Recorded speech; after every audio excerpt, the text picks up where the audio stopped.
Bismillahirrahmanirrahim. Assalamualaikum warahmatullahi wabarakatuh.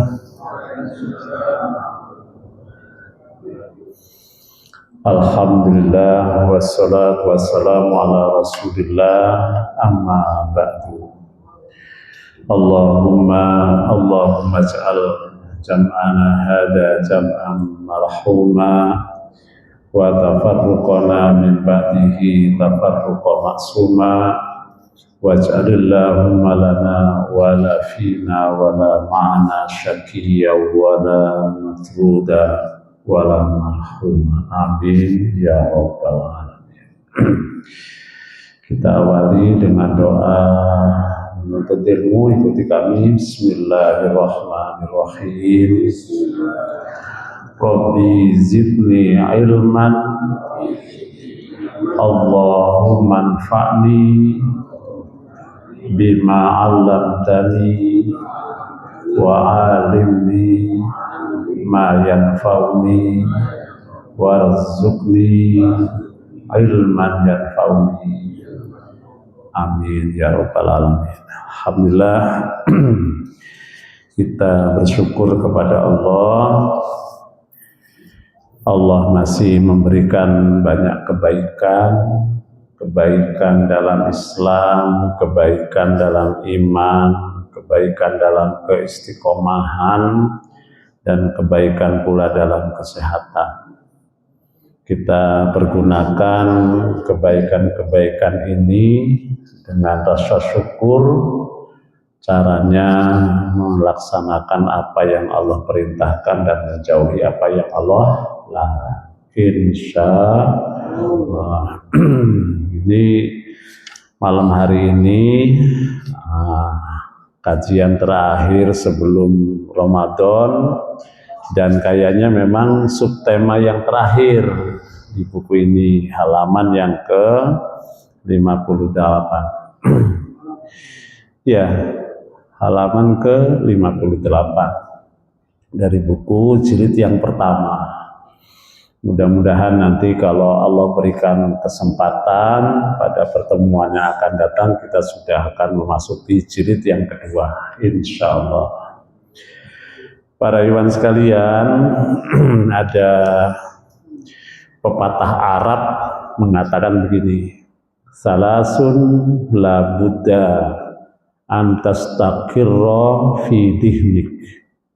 Ada 3 hal yang harus selalu diingat oleh kita. Yang pertama, la najaha minal maut, bahwa setiap manusia tidak akan selamat dari kematian. Wala rahata fit dunya, dan tidak ada bagi orang beriman waktu istirahat di dunia. Wala salamata minan nas, dan tidak ada satu tindakan yang selamat dari kritikan manusia. Ini kata pepatah Arab.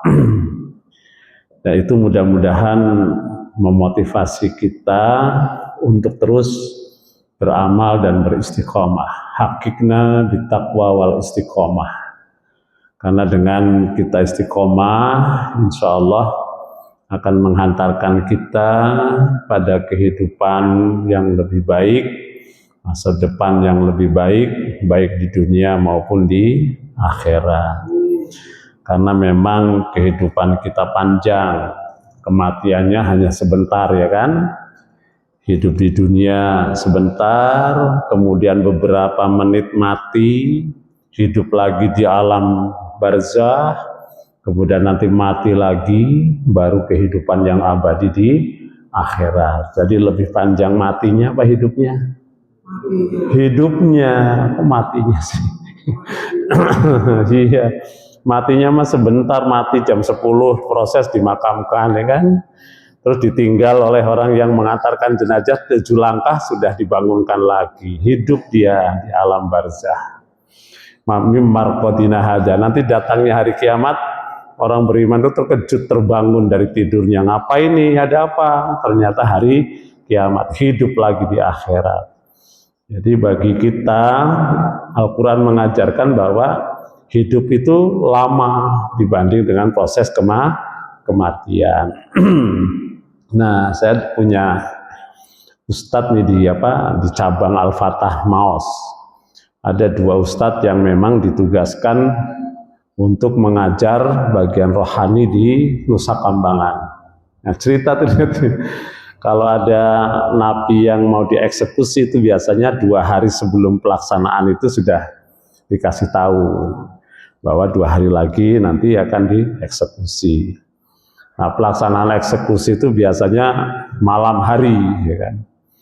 Nah, itu banyak tuh pengalaman-pengalaman diceritakan oleh teman saya itu kalau sudah ada yang mau dieksekusi, wah luar biasa ibadahnya itu. Yang tadinya nggak pernah baca Quran, jadi pengen diajari baca Quran. Yang tadinya nggak sholat, kan, pengen sholat. Ya pokoknya masih ada waktu lah ya.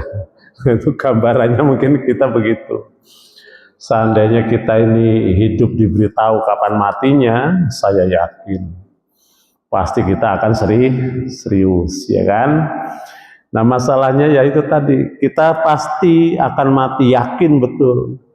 Cuman nggak membayangkan bahwa mati itu bisa saja nanti, bisa saja besok, bisa saja. Saya sepekan ini 3 sahabat saya meninggal mendadak semua. Itu di Lampung itu. Yang satu karena asam lambungnya kambuh jam 8 dia bawa ke dokter, jam 2 meninggal.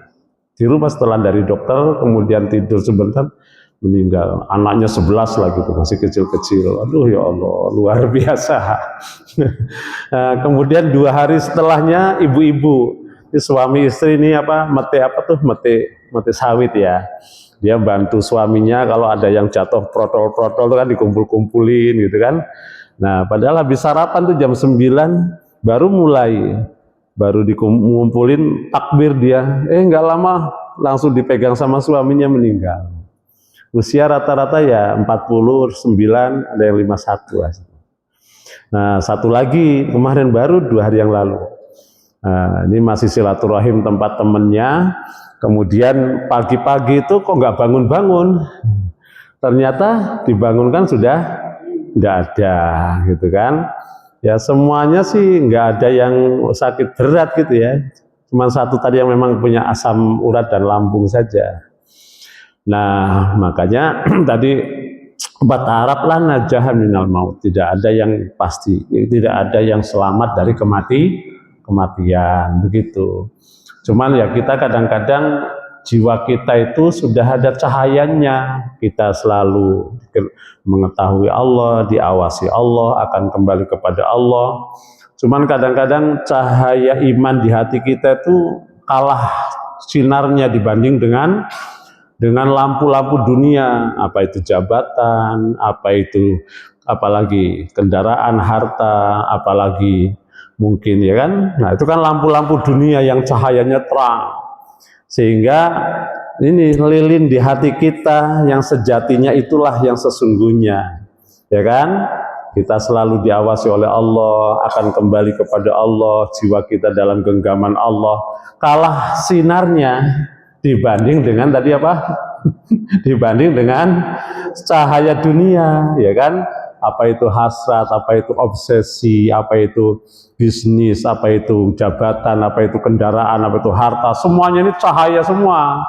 Ternyata dalam versi nafsu itu lebih terang dan lebih menarik dibanding dengan, nah, kalau seandainya cahaya-cahaya hidup kita ini dimatikan satu persatu gitu kan, maka yang tersisa hanya lilin di hati kita, itulah Allah Subhanahu wa ta'ala. Masya Allah. Jadi kita sebenarnya sadar bahwa hidup itu pasti mati. Cuman karena tadi ya kan, kalau nggak sakit rasanya masih lama gitu kan. Malah sudah siap-siap ini mau mudik nanti bulan Syawal gitu kan. Nggak terbayang itu yang namanya mati. Ya Allah, luar biasa kan. Nah, jadi kalau lahiran memang berurutan, ada yang sulung, ada yang apa? Ada yang sulung, ada yang bungsu. Tapi kalau mati nggak harus urutan, ya kan? Yang muda dulu boleh, yang tua belakangan. Seneng banget kalau yang muda-muda dulu. Allahu Akbar. Ya baik, ini waktunya mepet, udah jam 7 tuh, nanti nggak kelar-kelar. Kita masuk pada subtema yang terakhir, 48. Hijratu alil baiti. Hijrahnya atau pindahnya keluarga ahlil bait itu keluarga Rasulullah Shallallahu Alaihi Wasallam. Sebelumnya kita sudah membahas tentang perjalanan hijrah Nabi sampai ke Madinah, tuh perjalanannya. Tapi ternyata keluarga Nabi masih tersisa di Mekah. Nah, makanya mereka nanti menyusul Nabi hijrah ke Madinah. Man'ul mustad'afina, dihalang-halanginya orang muslim yang lemah di Mekah untuk hijrah ke Madinah. Jadi hijrah di zaman Nabi itu bukan tidak risiko. Risikonya adalah kematian. Nah, sebagian besarnya adalah risikonya meninggalkan semua harta benda, keluarga, dan kesenangannya di Mekah.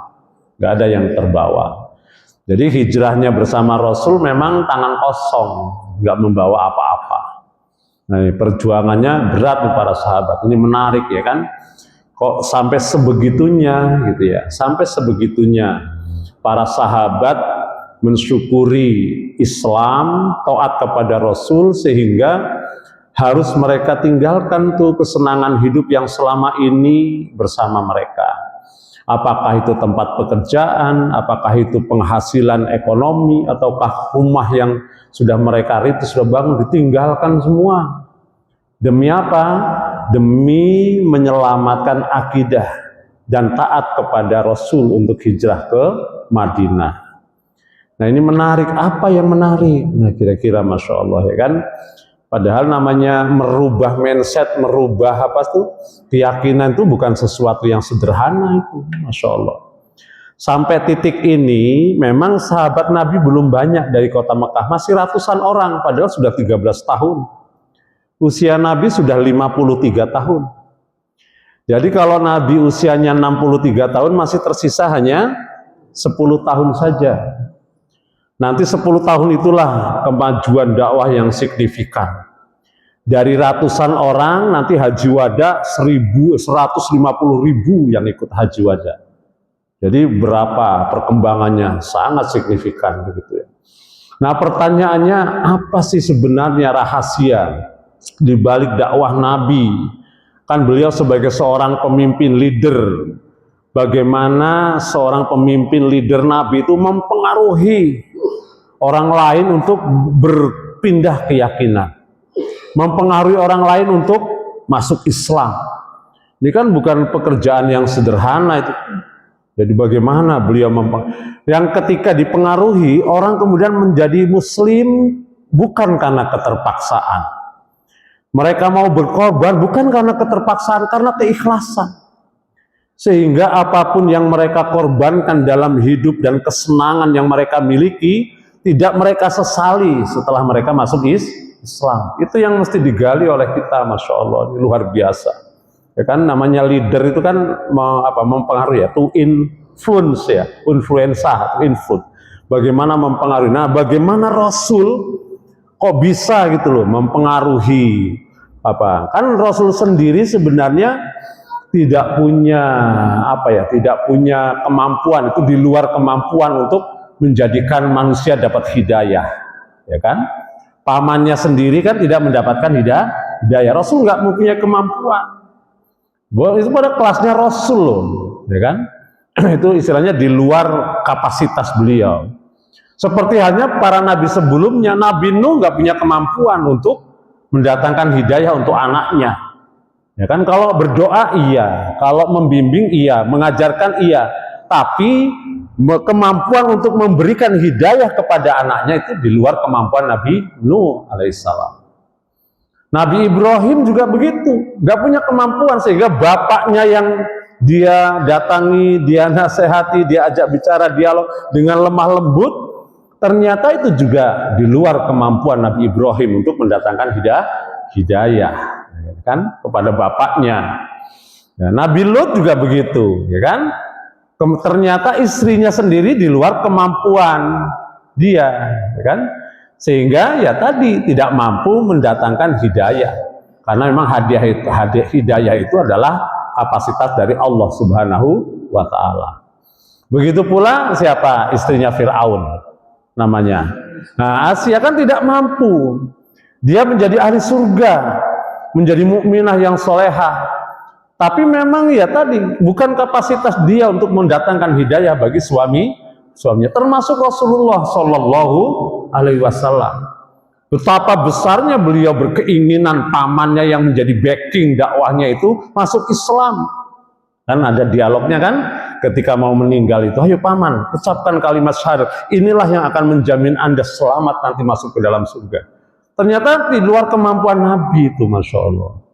Nah, tapi kok kemudian 10 tahun setelah hijrah di Madinah kok bukan hanya 1.000, 150.000. Nah, bagaimana tuh Nabi? Ya, apa yang mendorong, apa yang menjadikan hati manusia itu menerima apa yang Nabi sampaikan?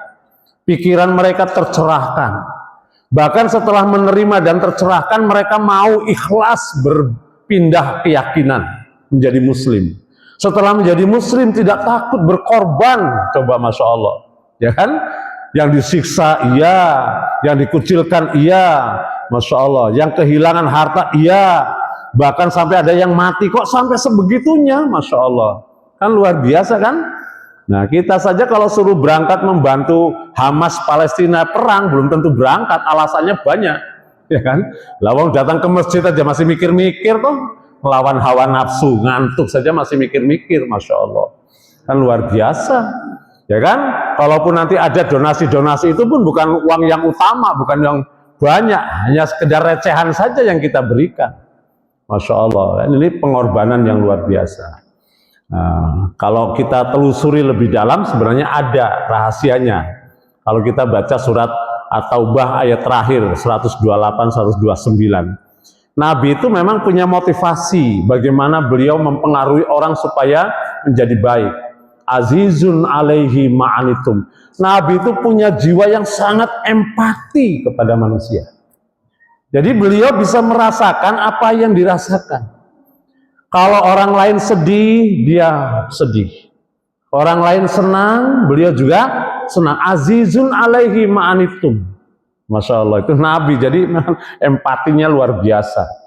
Nah, sehingga kan kalau kita malah beda ya kan, kalau kita paling seneng kalau melihat orang susah, susah kalau melihat orang senang gitu kan. Walaupun kadang-kadang enggak, tapi Masya Allah, kalau kita renungkan diri kita memang harus merenung, harus banyak merenung ya.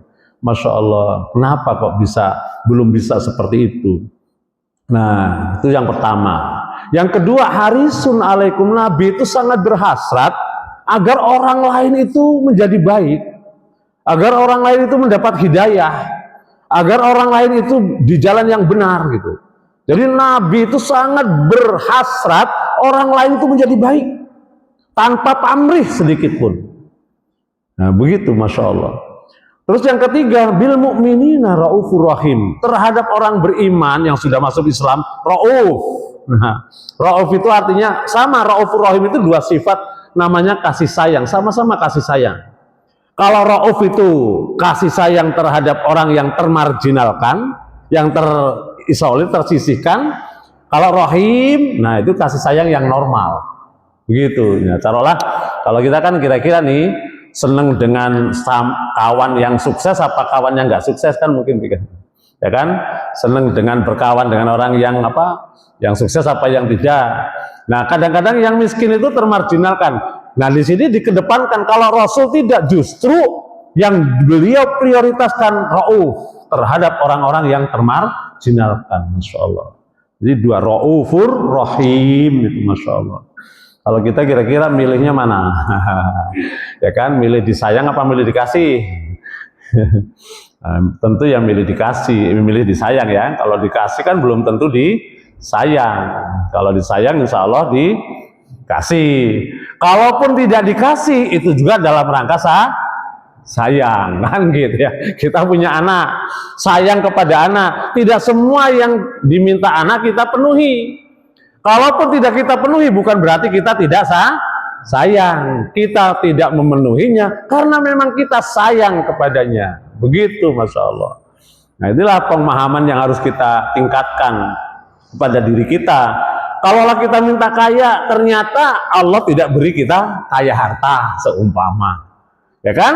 Jangan didefinisikan dengan suudzon kepada Allah. Allah nggak sayang dengan saya.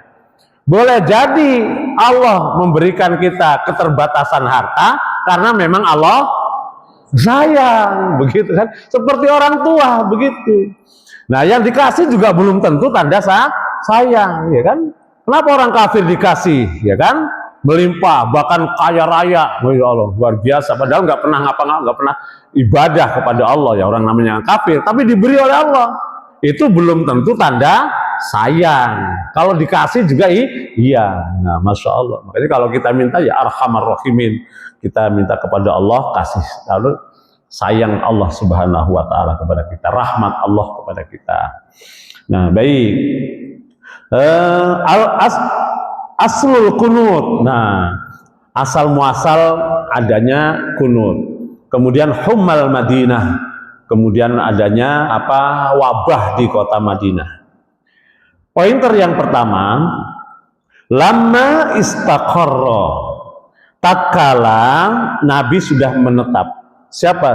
Tatkala telah menetap Rasulullah SAW, Rasul Shallallahu Alaihi Wasallam bil Madinati di kota Madinah. Arsalafi tolabi man takhallafa min ahlihi. Beliau meminta agar keluarga yang tertinggal di kota Madinah di kota Mekah bisa menyusul ke Madinah.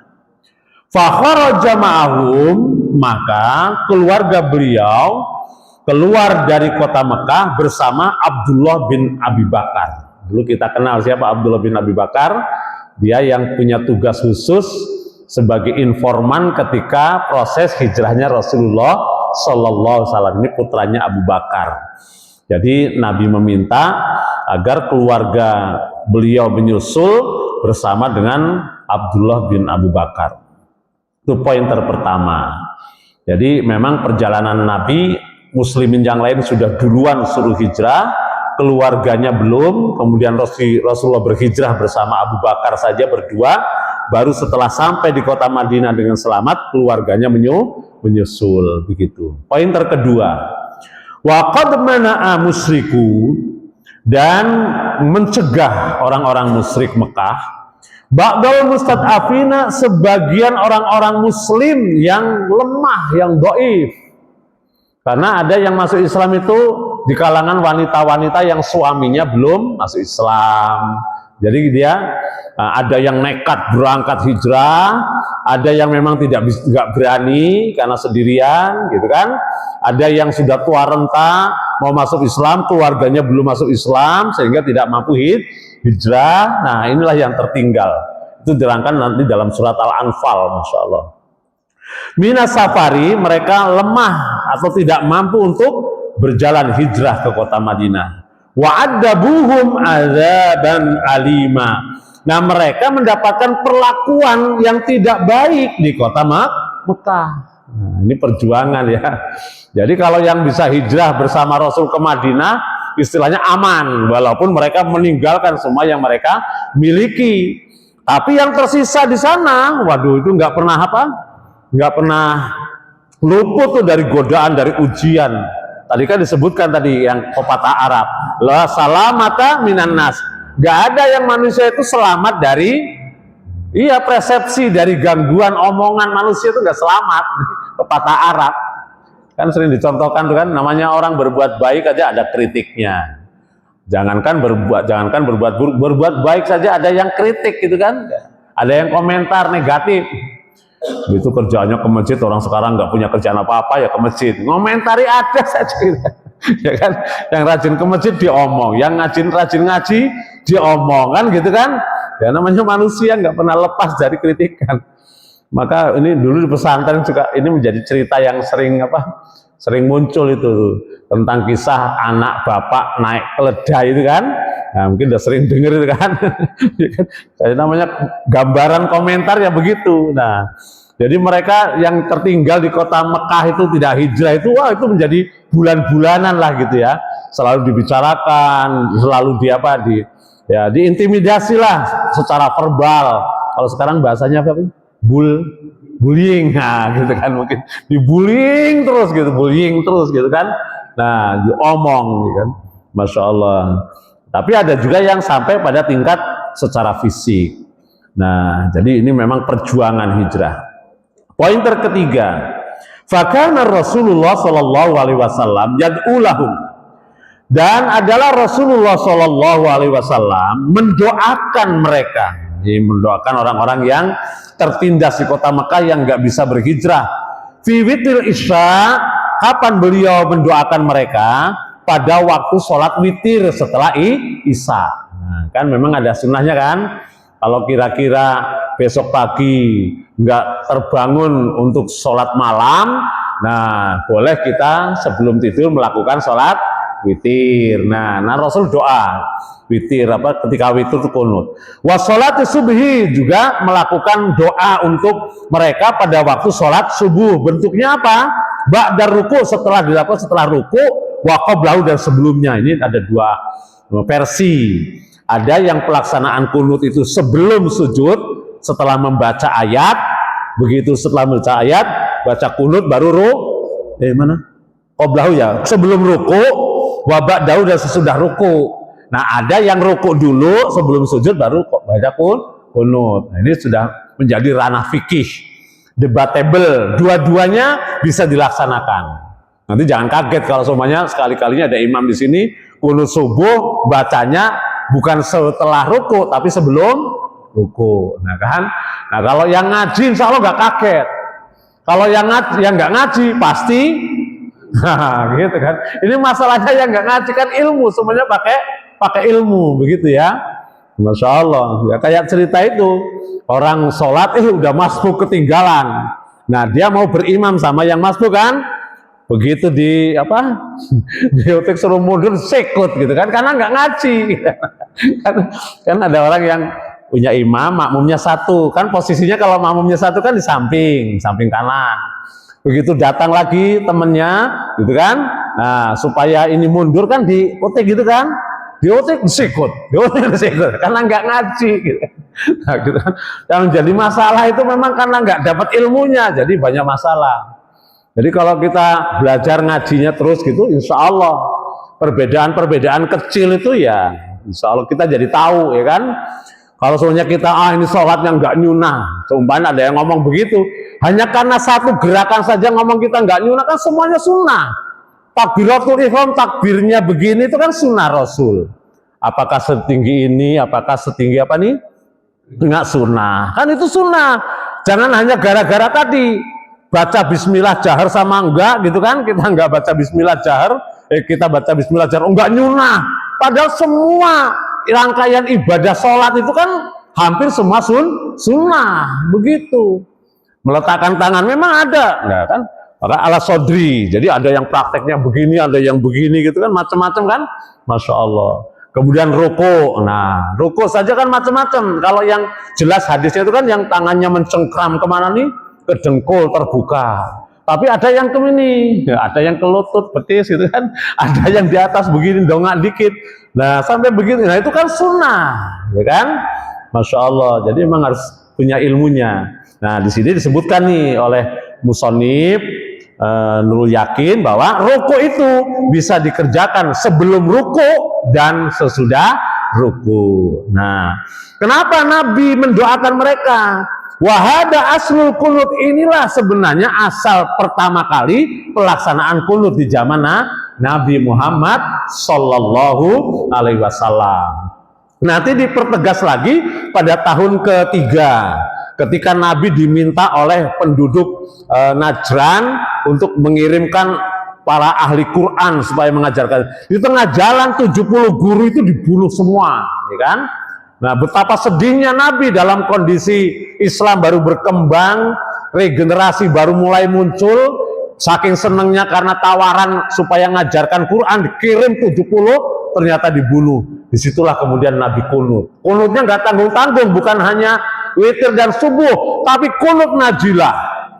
Nah, kunut najilah itu dilakukan 5 kali dalam sehari setiap sholat fardu, full sebulan lamanya. Tapi kalau melaksanakan kunut najilah itu nggak seminggu, sebulan pelaksanaannya. Bukan hanya subuh, tapi 5 waktu. Nah, kalau kita di Al-Fatah sudah sering, ketika dalam kondisi kritis perjuangan ikhwan-ikhwan dulu di Rohingya, kemudian di Palestina, ketika dalam kondisi kritis, ya kita baca kunut najilah sesuai dengan sunnah Rasulullah Shallallahu Alaihi Wasallam. Tapi ini sunnah, tidak wajib. Maka ada yang mengamalkan, ada yang tidak mengamalkan. Kan begitu kan? Nah, yang jelas kita harus paham. Nanti ada kunut ngapain, kunut kurang kerjaan kan?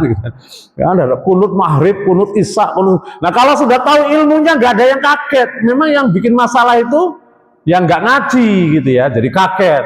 Nah, kalau yang repot lagi sudah kaget nggak nanya. Nah, sehingga apa?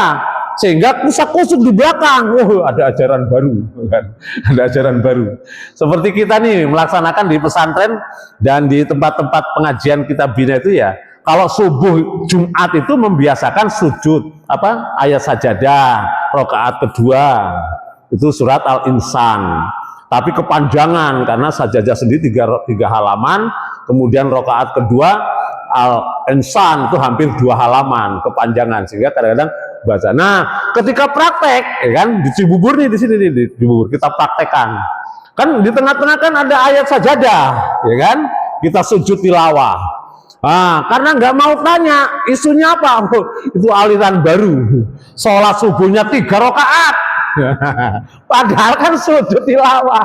Nah, memang kalau nggak ngaji gitu jadi fitnah gitu ya, jadi fitnah. Masya Allah. Nah, itulah kira-kira. Nah, inilah wahada aslul kunut. Inilah pelaksanaan sholat dengan kunut pertama kali dilakukan oleh Rasulullah Shallallahu Alaihi Wasallam. Terkait apa tadi? Terkait orang-orang Muslim yang tidak bisa berhijrah dan di Mekah mereka mendapat perlakuan yang tidak baik. Rasulullah mendoakan mereka. Poin keempat, wa asaba katsiran minal muhajirin huma. Banyak yang menimpa orang-orang yang baru hijrah huma. Huma itu semacam penyakit menular, virus gitu ya. Maka ada keterangan di bawah tuh, li'anna hawaul Madinah lam yakun muwafiqun lahum fil awal amr. Biasa karena perpindahan negeri dari Mekah ke Madinah, walaupun tidak jaraknya tidak terlalu jauh 450 kilometeran, tapi hawanya beda.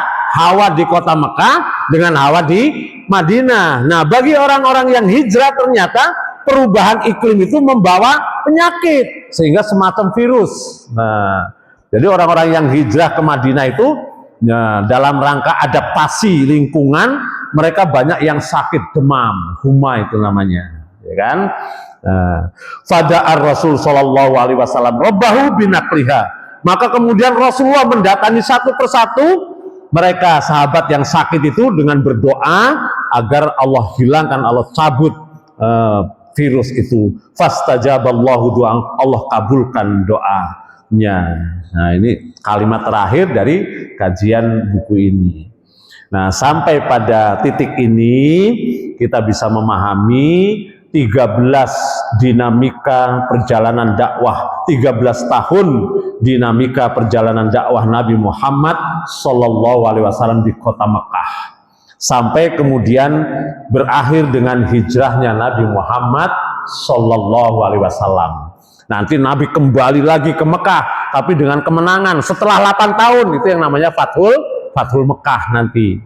Jadi sampai titik ini bisa kita lihat ternyata perjuangan Nabi, Masya Allah, tantangannya sangat berat, ya kan? Bukan tantangan verbal saja, sampai kepada pernah disakiti, pernah diinjak, pernah ketika sujud dikasih apa? Kotoran onta, gitu kan? Pernah diembargo beliau dengan sahabat-sahabatnya secara ekonomi, bahkan yang saudaranya belum masuk Islam pun diembargo. Pernah beliau mencoba dakwah ke Taif, juga dilempari sehingga terluka dan berdarah, ya kan? Kemudian pernah juga mereka merencanakan pembunuhan secara langsung terhadap Nabi Muhammad Shallallahu Alaihi Wasallam, sehingga apa yang menyebabkan beliau hijrah ke kota Madinah itu adalah latar belakangnya perintah Allah, karena memang munculnya kesepakatan Quraisy untuk membunuh Nabi Muhammad Shallallahu Alaihi Wasallam.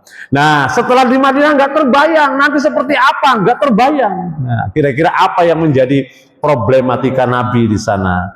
Nah, inilah tantangan yang dialami oleh Rasul dan para sahabatnya.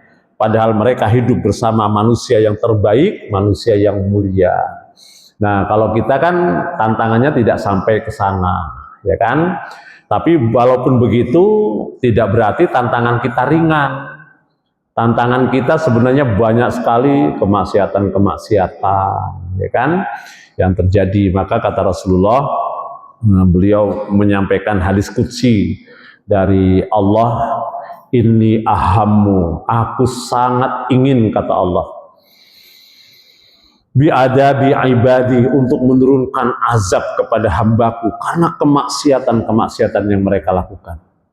Fa'angduru, tapi aku kemudian melihat, siapa yang disitu disebutkan? Ummarul masajid, masih adanya orang-orang yang memakmurkan masjid. Itu yang pertama.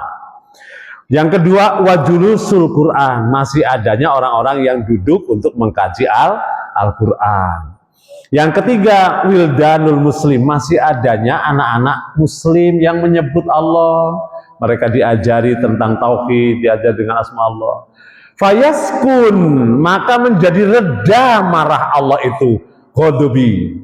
Fayaskun ghadabi. Tiga kelompok inilah yang membuat Allah itu, kata Allah, membuat kemarahanku untuk mendatangkan azab itu tertunda. Jadi coba ini kita PR-nya itu memakmurkan masjid, ya kan? Ayo kita memakmurkan masjid. Kenapa? Ya kalau pengen hidayah ya di masjid, begitu. Kan Allah terangkan itu disebutkan, kita selalu berdoa, ihdinas siratal mustaqim, tunjukilah kami, berilah kami hidayah ke jalan yang lurus. Nah, hidayah itu di dunia Allah letakkan fi buyutina, di rumah-rumah kami, kata Allah, di masjid. Jadi kalau kita berdoa minta hidayah ya sering-sering datang ke masjid. Kita pengen anak-anak kita mendapatkan hidayah, dorong supaya mereka ke masjid. Itu kreativitas sekarang banyak tuh, kayak kan pesan-pesan itu di tulisan dinding bisa ditempelin, nah seberapa pun hebatmu jangan kau tinggalkan sholat. Itu kan pesan-pesan yang bagus tuh, anak-anak dorong ke masjid. Jadi supaya anak-anak kita dapat hidayah, ada dorong ke masjid. Nah, di masjid ini disebutkan dalam surat At-Taubah, fihi rijalun yuriduna ayyatatahharun. Di masjid itu akan didatangi orang-orang yang memang ingin mensucikan jiwa, membersihkan hati mereka. Jadi masjid tempat, jadi jangan sampai kalau ada orang lain yang nggak pernah ke masjid, terus datang ke masjid dia ngomong tumben, jangan. Tumben ke masjid, jangan. Justru memang masjid ini tempat orang untuk kembali kepada jalan yang benar. Kok nggak jadi ke masjid lagi? Kapok saya diomong gitu kan. Tumben, masya Allah. Itu Allah terangkan begitu. Fihi rijalun yuriduna ayyatatahharun. Apalagi sholat secara personal, sholat secara personal jelas disebutkan, inna sholata tanha anil fahsya iwal munkar. Orang yang sholatnya benar itu akan menjadi benteng bagi dirinya dalam lingkungan sosial, dalam menghadapi godaan untuk melakukan perbuatan keji, perbuatan mungkar. Nah, kita sekarang masya Allah luar biasa, tantangannya juga berat. Tantangan lingkungan iya, tantangan global jelas, ya kan? Sekarang kalau ada gerakan-gerakan muslim seperti Ikhwanul Muslimin sekarang jadi incaran. Karena sekarang yang dikatakan kategori teroris menurut Amerika hari ini kan sekelas seperti Ikhwanul Muslimin. Ini kan kalau dulu kan ketika ada WTC tahun berapa itu ya? Gedung WTC ya, 2011 kan? Yang bersama Amerika, itu berarti konconya. Yang tidak bersama Amerika itu masuk kategori teroris. Nah sekarang lain lagi, Ikhwanul Muslimin itu yang sekarang menjadi incaran, dialah teroris. Kenapa? Nah, ini belajar dari Hamas. Kenapa Hamas ini kok tokohnya mati muncul generasi tokohnya? Nah, artinya ketika ada gerakan Islam yang mereka berjuang untuk Islam solid, kemudian juga memberi apa? Pelatihan-pelatihan regenerasi, itu yang mereka takutkan. Jadi sekarang gerakan-gerakan seperti itulah yang dikategorikan teroris di sekarang, Masya Allah, Amerika. Jadi membidik seperti itu. Jadi yang mereka inginkan tadi, muslim yang silakanlah mau ibadah, mau ngaji, asal individual nggak membahayakan bagi mereka, ya kan? Jadi belajar Islam, soleh untuk sendiri saja kan, nggak peduli dengan orang lain. Nah bagus, tapi Islam tidak untuk individual. Coba baca dalam surat Mudatsir, apa yang menyebabkan Anda masuk neraka? Qalu lam nakum minal musholin. Secara individual, dulu saya nggak sholat. Tapi ayat berikutnya, walam nakun nut'imu miskin, kami juga nggak peduli dengan orang miskin. Nah, jadi intinya Islam itu memang tidak untuk sendiri, untuk jamaah, untuk sosial. Nah, kan begitu kan, Masya Allah. Nah, inilah yang akan dicerabut. Jadi tumbuhnya orang-orang Muslim, gitu kan, yang mereka berpikir hanya untuk dirinya sendiri, hebat amaliyahnya, hebat ilmunya, tapi untuk individual, nggak peduli dengan orang lain. Nah, memang diarahkan ke sana. Maka kita kalau baca hadis yang banyak itu ya memang kewajiban kita hidup bersama, hidup berjamaah, hidup rukun bersama kaum muslimin, tawasobil haq, tawasobil sob, tawasobil marhamah, saling menguatkan, ta'awanu alal birri wa taqwa, menyokong, mendorong, memotivasi, menciptakan hal-hal yang sifatnya untuk tegaknya agama Allah. Begitu. Nah, masyarakat semacam inilah yang dibangun oleh Rasulullah dan para sahabat, ya kan? Maka hal yang strategis dilakukan oleh Nabi kemarin, bangun masjid. Begitu tiba, bangun masjid. Pertama di Kuba bangun masjid, di Madinah bangun masjid, ya kan? Kemudian apa setelah itu? Dipersaudarakan antara Muhajirin dan Ansor. Nah, karena memang disinilah, ya kan, kekuatan Islam, kekuatan berdirinya peradaban Muslim di masa yang akan datang. Tapi kalau kita baca dalam hadis, bagaimanapun juga periodisasi umat Islam itu nanti akan kembali kepada Muslim bersatu di akhir zaman dan memberikan, Allah berikan kepada mereka kemenangan. Nah, tadi istiqomah. Istiqomah untuk apa tadi? Minimal menjadi 3 kelompok yang bisa menghadang datangnya azab Allah. Siapa tadi? Umarul masajid, orang-orang yang memakmurkan masjid.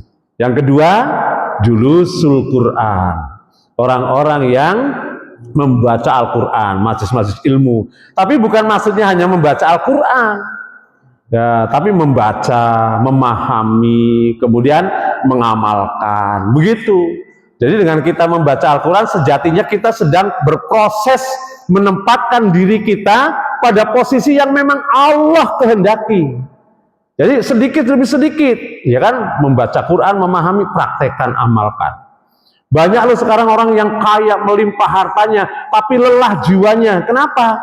Nah, karena mungkin tidak sejalan antara tadi dunianya dengan batinnya, dengan lahirnya tidak. Kayaknya iya, tapi lelah jiwanya. Karena memang jiwa ini juga perlu apa? Nutrisi. Ya kan, orang yang terlalu sibuk mengejar dunia, begitu kan, itu penat, walaupun sudah dapat, tapi hatinya nggak jernih, ya kan?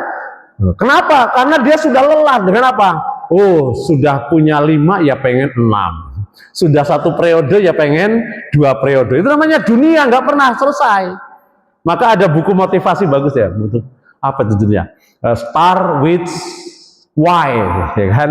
Coba mulai dengan pertanyaan why. Ngapain kita hidup? Untuk apa kita hidup? Ngapain kita bekerja? Ngapain kita berharta? Ngapain kita ibadah? Pertanyaan yang bisa memposisikan kita semakin jelas langkah kita.